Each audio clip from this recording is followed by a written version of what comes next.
कोलकाता में डॉक्टर युवती से रेप और मर्डर केस पर बंगाल की मुख्यमंत्री ममता बनर्जी चौतरफा घिर गई हैं। एक तरफ जहां विपक्षी बीजेपी और सीपीएम प्रशासन की लापरवाही को मुद्दा बनाकर बंगाल सरकार से इस्तीफा मांग रही हैं, तो वहीं दूसरी तरफ उनकी पार्टी के नेता और सहयोगी कांग्रेस भी ममता सरकार पर हमलावर है। हालांकि ये पहली बार नहीं है जब किसी मुद्दे पर बंगाल सरकार की इतनी फजीहत हो रही हो। पहले भी संदेश खाली केस, आसनसोल हिंसा जैसे बड़े मुद्दों पर ममता बनर्जी बैकफुट पर रह चुकी हैं। दिलचस्प बात है कि इन फजीहतों के बावजूद ममता बनर्जी के सियासी कद पर कोई फर्क नहीं पड़ रहा। उनकी पार्टी इन इलाकों में लगातार जीत भी दर्ज करती रही है। ऐसे में अब सवाल उठ रहा है कि क्या इस बार ममता को कोलकाता रेप केस के आरोपों से राजनीतिक नुकसान को रोक पाएंगी।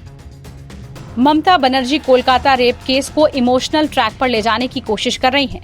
स्वतंत्रता दिवस के मौके पर बंगाल के लोगों को संबोधित करते हुए ममता बनर्जी ने कहा कि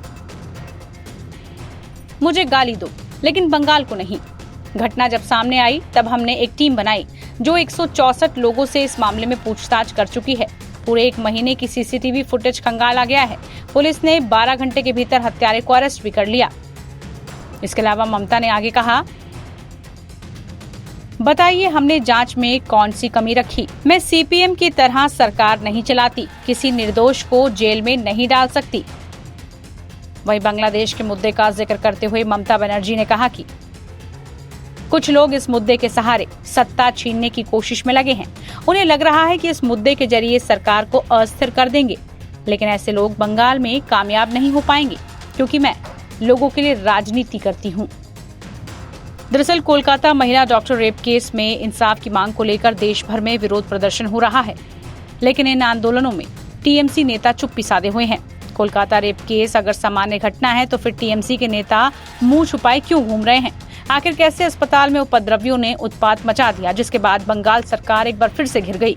हमारी संवाददाता ने जाना।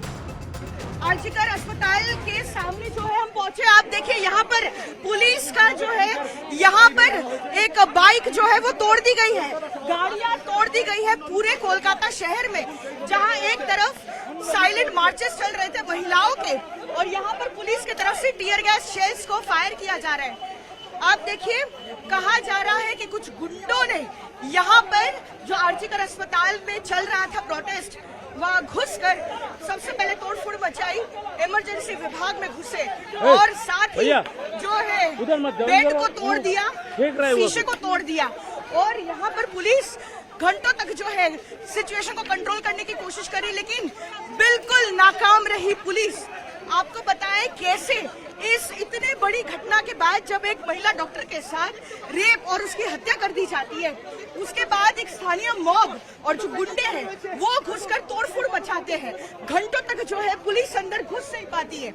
ये आप देखिए तस्वीरों में, दोनों तरफ से मॉब से घिरा हुआ ये पुलिस का जो दल है, यहाँ पर हम आपको तस्वीरों में दिखा रहे हैं। पुलिस को यहाँ पर पत्थर फेंका जा रहा है। आप देखिए इतनी बड़ी संख्या में यहाँ पर स्टोन पेल्टिंग हुई है, और इस स्टोन पेल्टिंग के बीच पुलिस को सिचुएशन पर काबू पाने के लिए टीयर गैस शेल्स को फायर करना पड़ा है। अब हम आपको लेकर चलते हैं उस आरजीकर अस्पताल के गेट के सामने। देखिए हम आपको तस्वीरों में दिखा रहे हैं, क्योंकि लगातार यहाँ पर प्रोटेस्ट चल रहे थे। किस तरह से ये तमाम जो बैरिकेड है इसे गिरा दिया गया है, तोड़ दिया गया है।